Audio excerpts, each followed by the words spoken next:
오늘 하나님이 주신 말씀 우리 보도록 하겠습니다. 신명기 14장 22절에서 29절입니다. 제가 가진 성경책은 285페이지, 구약성경 285페이지 있고요.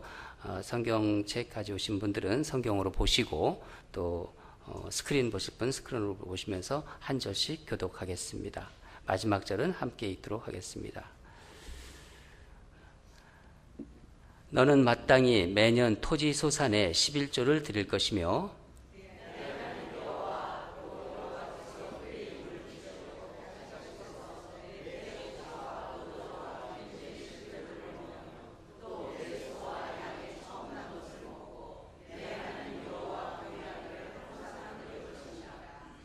그러나 내 하나님 여호와께서 자기의 이름을 두시려고 택하신 곳이 내게서 너무 멀고 행로가 어려워서 내 하나님 여호와께서 그 풍부히 주신 것을 가지고 갈 수 없거든.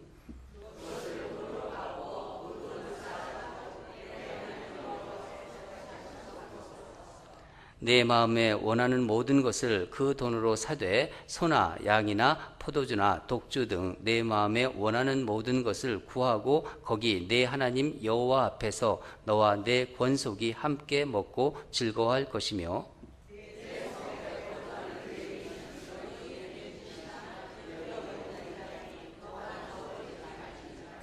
매 3년 끝에 그해 소산의 10분의 1을 다 내어 내 성읍에 저축하여 너희 중에 분깃이나 기업이 없는 레위인과 내 성 중에 거류하는 객과 및 고아와 과부들이 와서 먹고 배부르게 하라. 그리하면 내 하나님 여호와께서 내 손으로 하는 범사에 내게 복을 주시리라. 아멘. 네.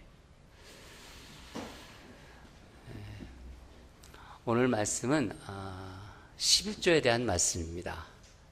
지난주에는 헌금에 대한 말씀을 드렸죠. 네, 11조에 대한 말씀이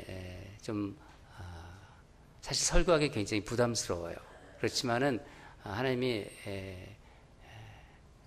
11조에 대한 말씀을 여러분들과 나누기를 원하시는 것 같아요. 그래서 헌금 설교에 이어서 11조에 대한 설교를 여러분들과 함께 나누도록 하려고 합니다.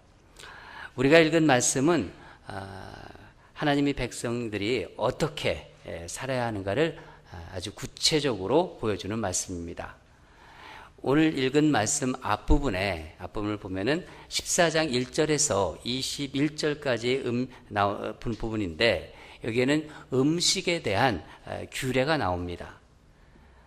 하나님의 백성으로서는 먹어서는 안 될 음식들, 그러니까 부정한 음식 리스트가 쭉 나옵니다.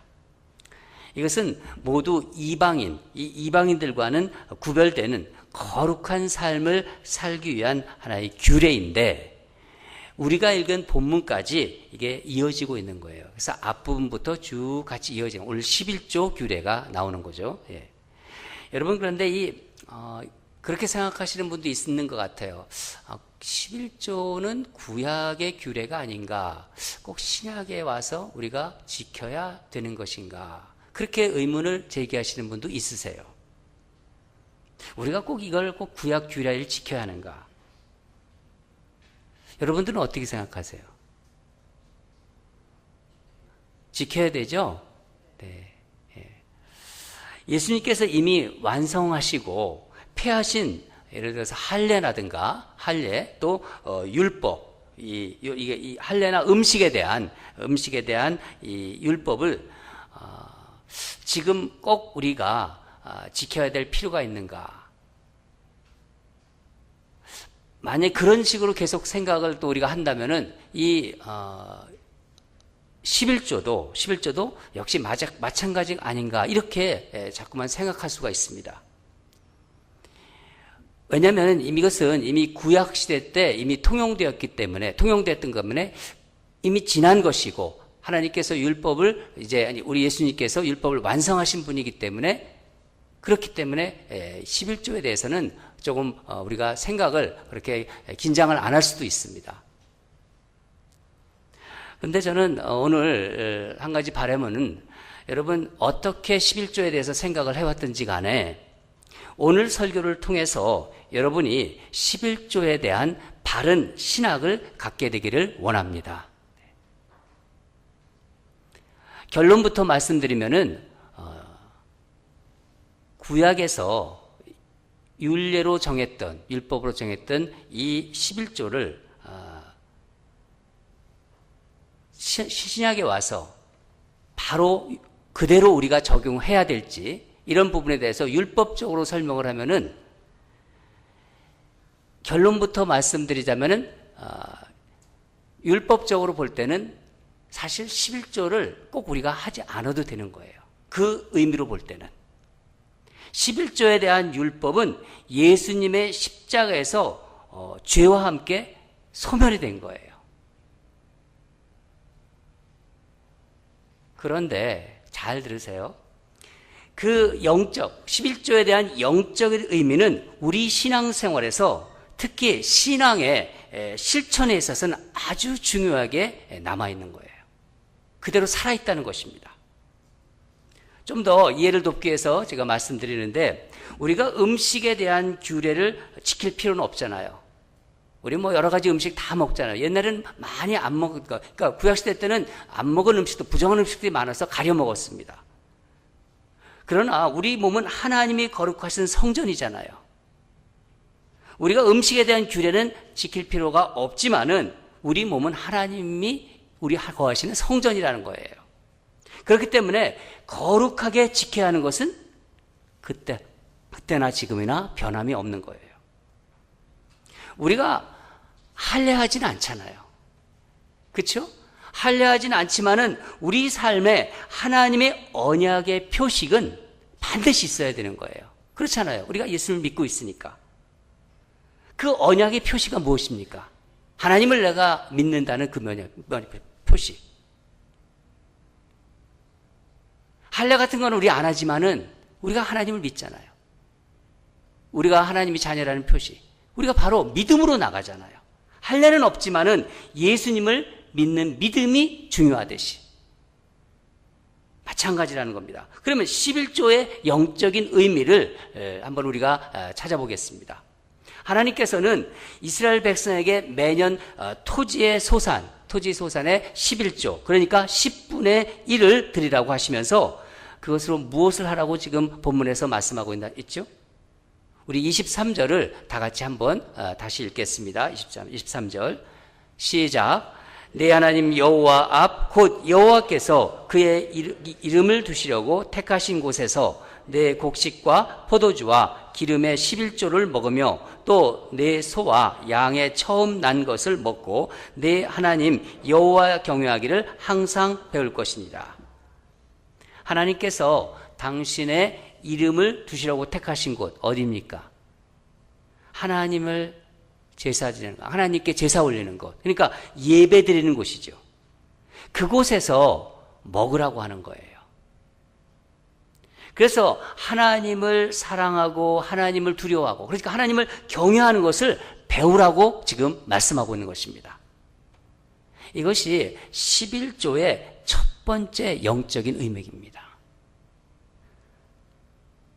그런데 여러분, 먹는 것과, 우리가 뭘 먹는 것과 여호와 하나님을 경외하는 것과 무슨 관련이 있나요?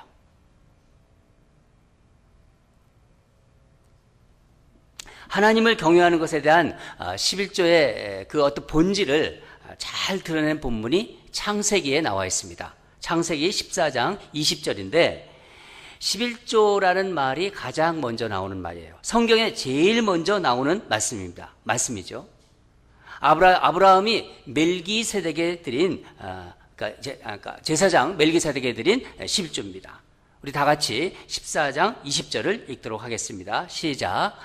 너의 대적을 내 손에 붙이신 지극히 높으신 하나님을 찬송할지로다 하며 아브라함이 그 얻은 것에서 10분의 1을 멜기세덱에게 주었더라.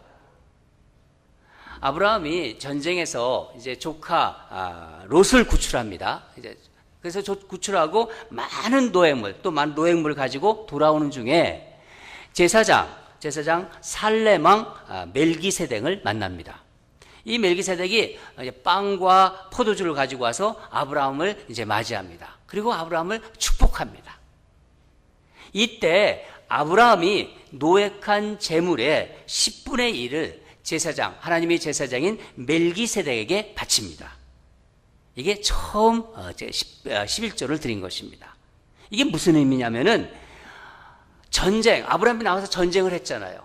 전쟁에서 싸워서 내가 승리했는데 이 승리는 나의 힘으로 이루어지는 것이 아니고 전적으로 하나님의 힘이라는 고백을 11조로 드린 거예요. 그 고백이 11조에 담겨 있는 거죠. 이것은 내가 싸워서 이긴 것이 아니라 하나님께서 하나님의 힘으로 도움을 주셔서 승리했다 하는 그런 고백이 담겨 있다는 것입니다. 그러니까 먹는 것과 하나님을 경유하는 것은 관계가 있는 거예요. 11조를 먹어라 그렇게 얘기하시잖아요. 11조를 가지고 온 음식을 먹으면서 나의 소사는 하나님께서 모든 것을 주셨다. 하나님께서 온 것이라는 것을 선포하라는 것입니다. 여러분 한번 생각해 보세요. 사실 이 세상을 살아간다는 것은요. 그러니까 이 세상에서 우리가 서바이벌 한다, 생존한다 이런 말로도 표현하죠. 그거를 자체를 생각해 보면은요.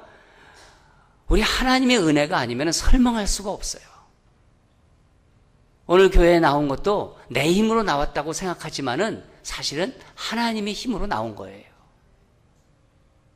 하나님이 모든 것을 또 주셨습니다. 하늘도 만들어 주셨잖아요. 땅도 주시고, 마실 공기도 주시고, 해도 주시고, 달도 주시고, 비도 내려주시고, 먹을 것도 주시고, 먹을 물도 주시고, 하나님이 다 주신 것입니다. 우리는 그걸 믿고 있지 않습니까? 그런 하나님이 거하시는 예배처에서 이 모든 것은 하나님이 주신 것이라는 생각을 하면서 11조를 먹으며 하나님을 사랑하고 하나님을 두려워하는 것을 배우라는 것입니다.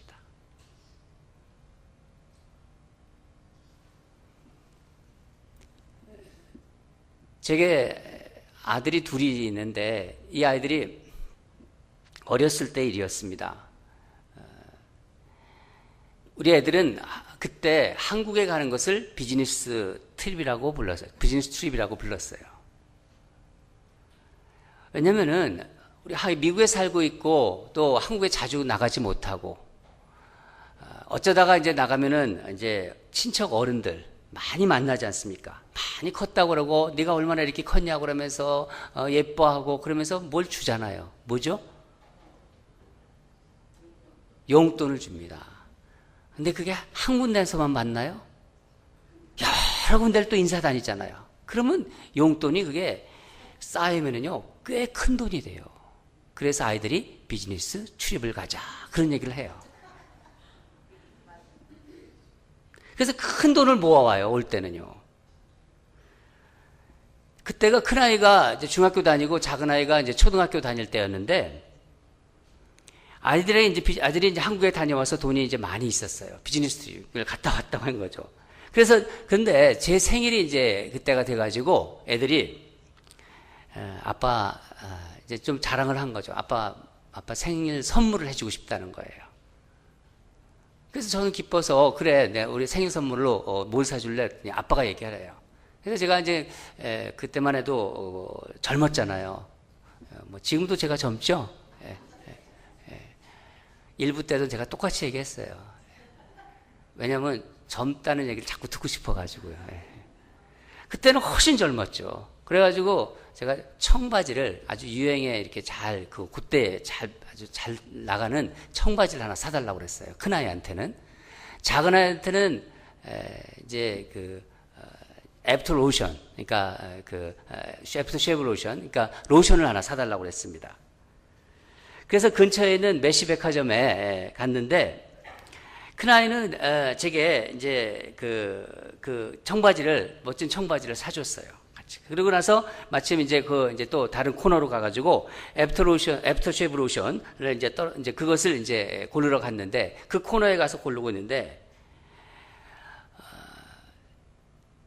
그 작은아이가 그걸 사주겠다고 그랬는데, 작은아이가 그 진열장에서 쭉 로션을 보면서, 그 가격이 다 붙어 있잖아요. 붙어 있는 걸 보면서 안색이 싹 변하더라고요. 그러면서 자꾸 신음소리까지 내더라고요. 제가 어떻게 표현을 할 수 없는데 그 신음소리를 내면서 아빠 다른 곳은 없어요? 딱 그러더라고요. 다른 곳에 좀 가보자는 거예요. 그래서 제가 얘가 좀 충격을 받은 것 같아요. 그 가격들을 보면서. 아, 얘가 좀 비싸다고 생각하는구나. 그런 생각을 했습니다. 그래서 저는 그래도 모른 척하고 제가 여기서 사자. 그래가지고 49불 99짜리를 딱 찍었어요. 그거 사자고. 그랬더니 둘째 하는 말이 막 그냥 너무 힘들어 하는 거예요. 그거 어떻게 사자고 얘기를 못 하는 거예요. 아니, 로션을 사주겠다고 분명히 얘기를 해놓고 나서, 제가 약간 우리 아이의 그 얼굴이 후회하는 빛이 자꾸 이렇게 역력해지는 걸 보면서 제 마음이 막 서운해지더라고요. 아니, 내가 생일 선물을 사달라고 그런 것도 아니고, 쟤들이 사준다고 그러면서 골랐는데, 좀 제 마음이 섭섭해지더라고요. 물론 49불 99가 그때로서는요, 상당히 적은 금액은 아니었어요. 그 당시로서는요. 비싼 건 제가 압니다. 그런데 제가 얘를 잘 알고 있어요. 얘 호주머니에 이 49불 99 10개를 살 정도의 돈을 가지고 있는 걸 제가 알거든요. 한번 생각해 보세요. 사실 제가 따져보면요, 지가 어떻게 한국 갔어요? 제가 비행기 표 끊어줘가지고 간 거 아니에요. 예. 그리고 밤마다 아빠가 좋다고 레슬링 하자고 하고 그렇게 하던 애가, 아니, 로션 하나 지들이 사주겠다고 그러더니 비싸가지고 영한 안색이 이제 작은 아이가 그런 거예요. 결국 이제 아내가 20%짜리 쿠폰을 찾아가지고 사긴 샀어요. 지금도 저는 가끔 그 생각을 합니다.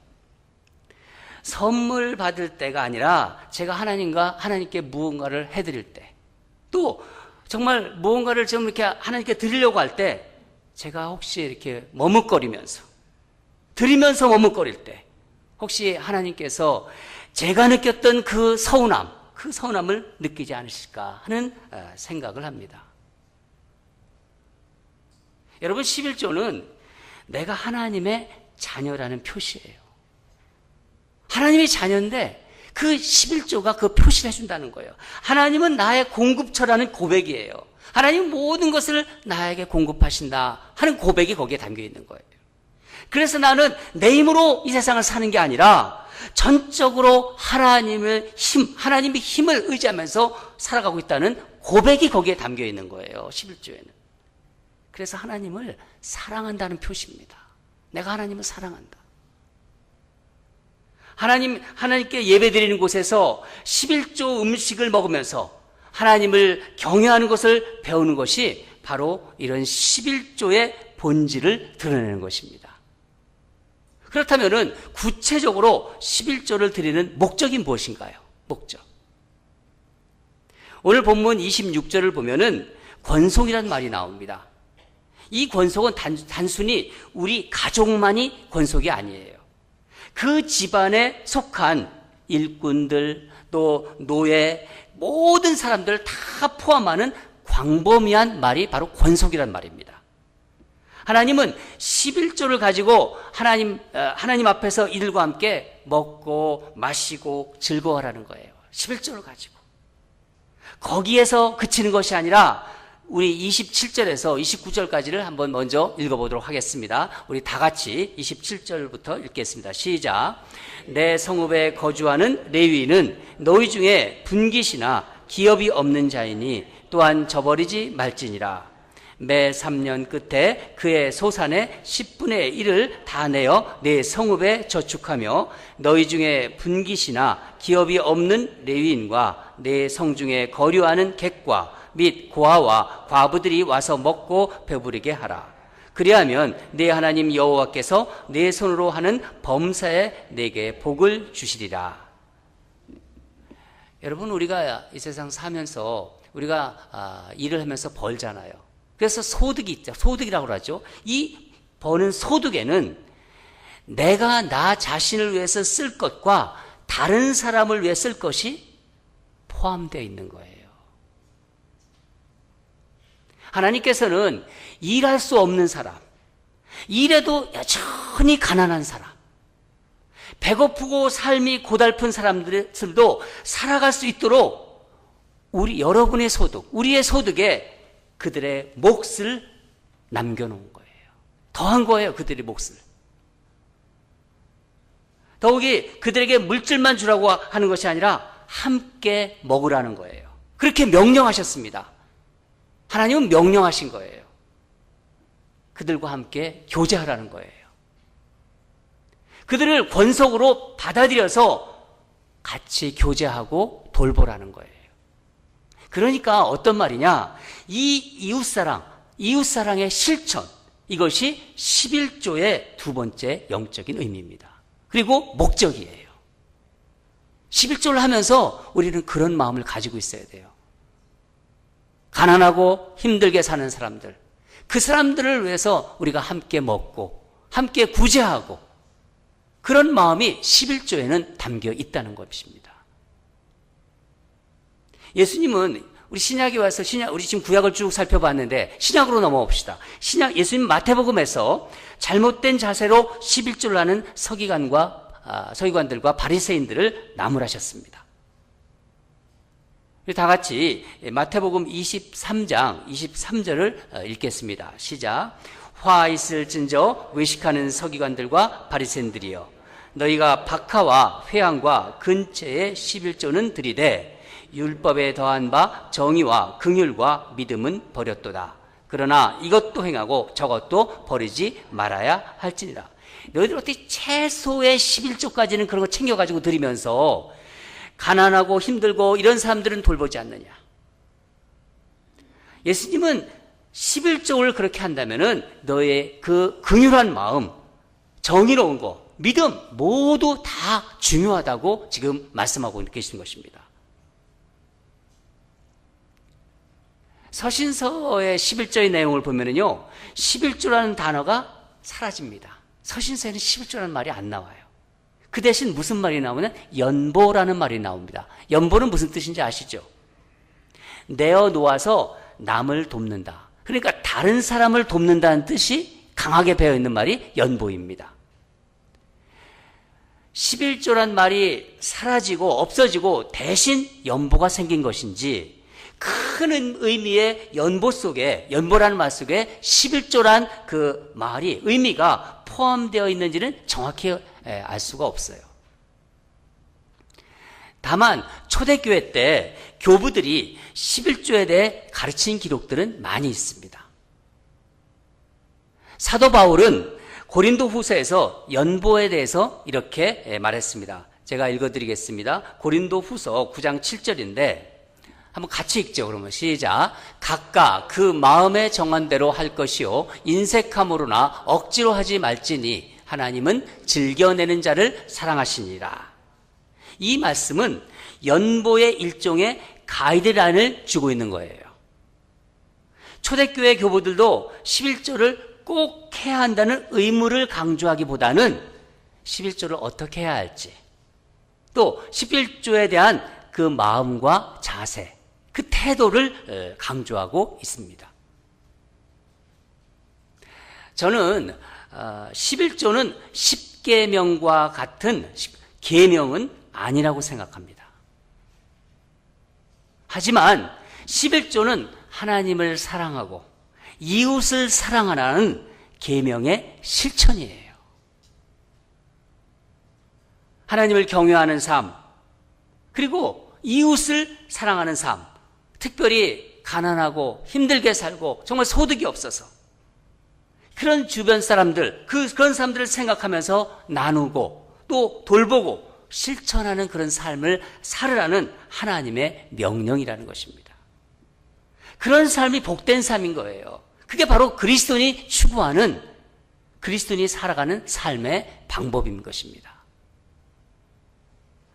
그런데 11조를 하나님의 것이니까 반드시 하나님께 돌려드려야 하는 것이라고 보는 견해가 있습니다. 그래서 온전히 11조를 드리지 않는 것을 뭐라고 한다고요? 많이들 얘기하잖아요. 야, 11조를 안 드리냐? 그러면서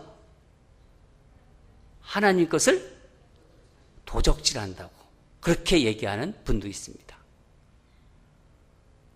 그 근거의 말씀이 어딘 줄 아세요? 많은 목사님들이 그 말씀을 가지고 이렇게 얘기하십니다. 말라기 3장 8절에서 10절 보면은 그 말씀이 나옵니다. 8절에서 9절까지를 우리 한번 같이 읽도록 하겠습니다. 8절에서 9절 시작. 사람이 어찌 하나님의 것을 도둑질하겠느냐? 그러나 너희는 나의 것을 도둑질하지 하고도 말하기를 우리가 어떻게 주의 것을 도둑질하였나이까 하는도다. 이는 곧 11조와 봉헌물이라.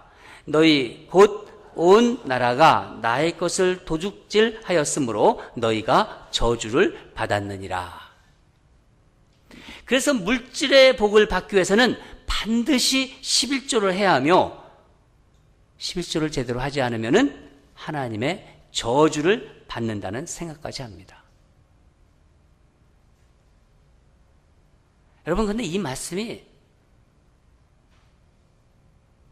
대해서 어떻게 생각하세요? 11조를 안 하면 저주를 받습니까? 이 말씀은요, 하나님이 이렇게 말씀하신 그 상황과 배경을 살펴보면서 이해를 해야 돼요.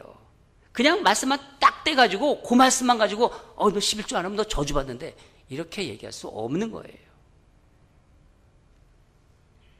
말라기는요, 이스라엘이 1차 포로 귀환 이후에 쓰여진 그 말씀입니다. 그 예언책인데 성전이 재건되었지만은요, 선지자들이 예언했으면 하나님의 영광이 나타날 것이다. 하나님 나라가 도래할 것이다.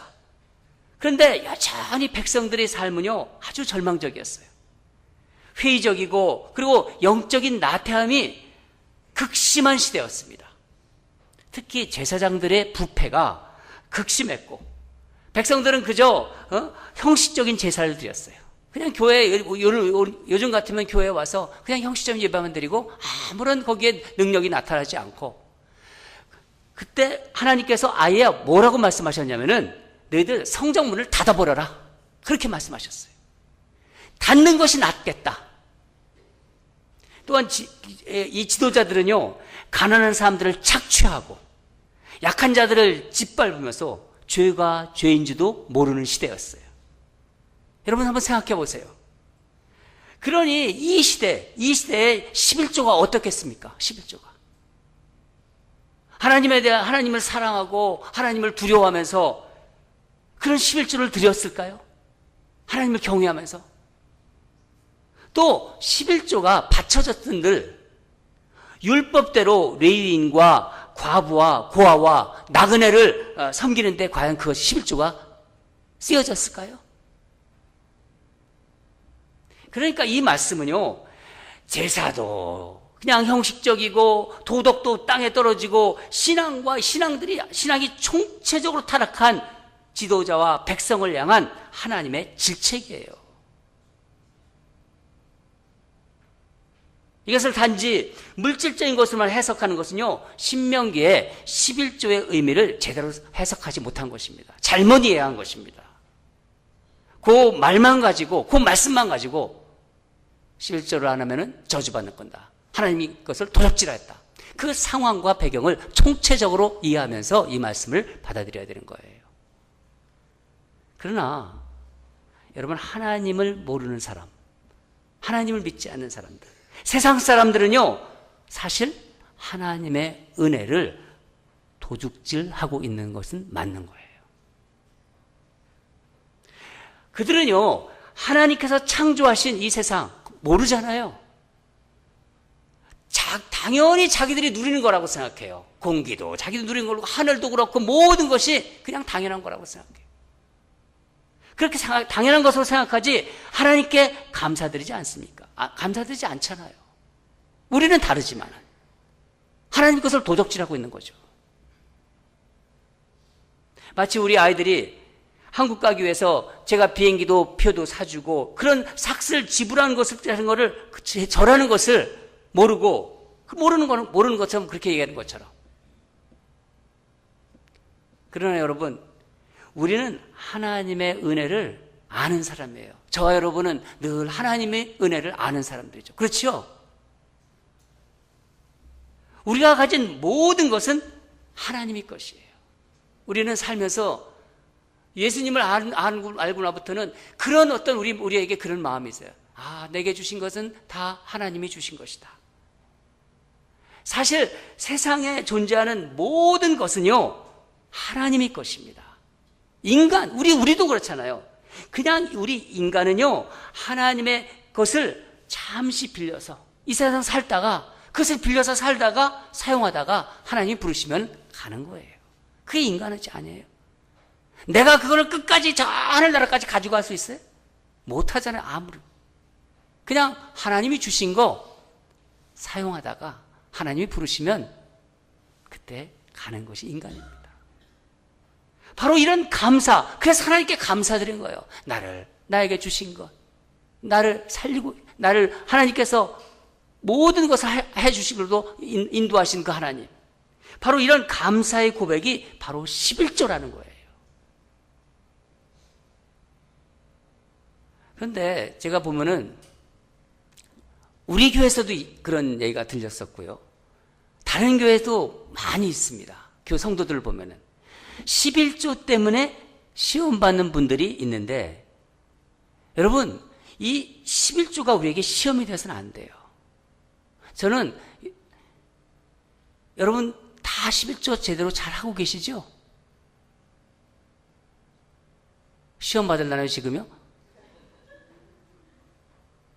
저는 11조를 누가 하는지, 어느 분이 하는지 모릅니다. 우리 교회에서. 왜냐하면 제가 너무나 연약하기 때문에 어느 분이 헌금을 얼마나 하는지, 물론 기도 제목에 뭐 이렇게 내시면서 기도 제목을 보기 위해서 제가 그걸 보긴 보지만은 그 써주신 분들은 다른 건 보지 않습니다. 왜냐하면은 저 자신이 너무나 연약하기 때문에 제가 그 11조라든가 헌금을 보면은요, 저도 마음이 흔들려요. 그래서 예배 끝나고 나가는데 벌써 제 악수의 그 힘이 달라져요. 그리고 제 허리가 달라져요. 부피가. 저는 자신이 없어요. 그래서 아예 헌금을 보지 않습니다. 11조도 보지, 마찬가지고. 이 평화의, 여러분들이 잘 아시는 평화의 기도로 유명한 프랜시스라는 분이 있죠. 프랜시스가 그의 제자들과 함께 금식을 할 때의 일이었습니다. 금식 기도를 다 이제 하자고 했는데 배고픔을 참지 못한 한 제자가 죽을 먹었다고 해요. 죽을 끓여 먹었다는 거예요. 이것을 한 다른 제자가 금식 규율을 깨트린 그 제자를 이제 비난하면서 프랜시스한테 데리고 간 거예요. 이 사람이 우리가 금식하기로 했는데 다 같이 금식하는데 죽을 끓여 먹었습니다. 그래서 프랜시스가 그것을 보고 어떻게 반응할지를 이제 제자들이 기다리고 있었던 거죠. 드디어 이제 프랜시스가 말문을 이제 열었습니다. 뭐라고 얘기했냐면은, 우리 모두 금식을 멈추고 죽을 먹읍시다. 그런 거예요. 금식을 하면서 서로 정죄하는 것보다 규율을 깨고 서로 사랑하는 것이 낫습니다. 그렇게 얘기했어요. 여러분, 11조를 신실하게 하고 있는지 다시 제가 여쭙겠습니다. 여러분 11조를 신실하게 하고 있습니까? 하고 계신 분, 대답을 좀 하세요. 11조를 신실하게 하고 계십니까? 네. 그 마음을 주신 하나님께 감사해야 돼요. 내가 11조를 지금 신실하게 하고 있으면 하나님께서 내게 마음을 주셨구나. 그러면서 하나님께 감사해야 된다는 거예요.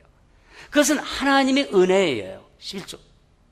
하지만 내가 11조를 한다고 그렇지 않은 교우를 정죄하거나 그들의 신앙을 의심한다면 차라리 11조를 하지 않는 게 낫습니다.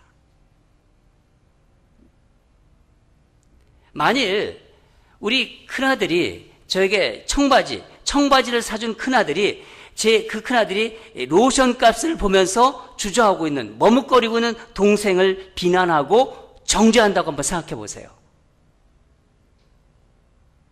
그러면은 만약 여러분이라면은 큰아들, 이 큰아이의 선물을 기쁜 마음으로 받을 수 있겠어요? 저는 못 받아요. 나는 11조 하는데 너는 왜 안 하냐? 그 하나님께서 그걸 받으시겠어요? 그런 것들을? 이 프란시스의 이 얘기를 제가 왜 여러분들에게 말씀하는 건지를 여러분 충분히 이해하실 수 있을 거예요. 11조를 하는 이유 중 하나가 이웃에 대한 사랑의 구체적인 실천이라는 것을 잊지 마세요. 거기에는 그 의미가 담겨 있는 거예요. 하나님을 경외하고 이웃을 사랑하는 마음으로 기꺼이 11조를 드려야 되는 거예요. 기꺼이 즐거운 마음으로. 그래서 우리는 이렇게 말할 수 있는 거예요. 다른 세상 사람들은 모르지만은 우리는 90%로 사는 사람들이다. 우리는 내가 받은 소득의 90%로 살 수 있는 사람들이다.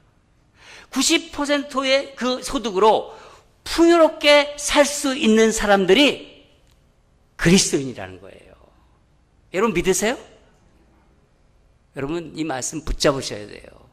내가 예수 믿는 사람이라면 나는 내가 버는 90%로도 풍요롭게 세상을 살아갈 수 있는 사람이다. 우리가 부를 봉헌송이 이제 오늘 이제 봉헌송을 부르겠는데 그게 내게 있는 모든 것이라는 그 봉헌송입니다. 제가 이 봉헌송을 선택하면서 가사를 하나씩 음미해 봤어요. 이 찬송가는요, 주님께 자신이 가진 것을 아낌없이 드리는 사람들의 고백과 결단과 소망이 거기에 그대로 담아 있습니다. 제가 가사를 한번 여러분들께 읽어드리겠습니다. 내게 있는 모든 것을 아낌없이 바치네. 내게 있는 모든 것을 아낌없이 바치네. 사랑하고 의지하며 주만 따라가리라 살리라. 내게 있는 모든 것을 겸손하게 바치네. 세상 복락 멀리하니 나를 받아 주소서. 내게 있는 모든 것을 주를 위해 바치네. 주의 성령 충만하게 내게 내려 주소서. 주께 드리네 사랑하는 구주 앞에 모두 드리네. 사랑하는 여러분, 오늘 지난주에 이어서 헌금에 대한 설교, 오늘은 11조에 대한 설교를 했습니다. 하나님께서 여러분에게 왜 이 시기에 11조에 대한 설교를 듣게 하시는지 여러분들 기도하시기 바랍니다. 11조를 내라, 그런 단순한 얘기가 아니에요. 헌금에 대한 바른 신학을 정립하라는 거예요. 여러분 각자가 앞으로도 신앙생활 계속할 거 아닙니까? 헌금에 대해서 바른 신학을 정립하십시오. 11조 생활을 통해서 여러분의 신앙생활에 이런 고백과 결단과 소망이 넘치기를 주님의 이름으로 축원합니다. 기도하겠습니다.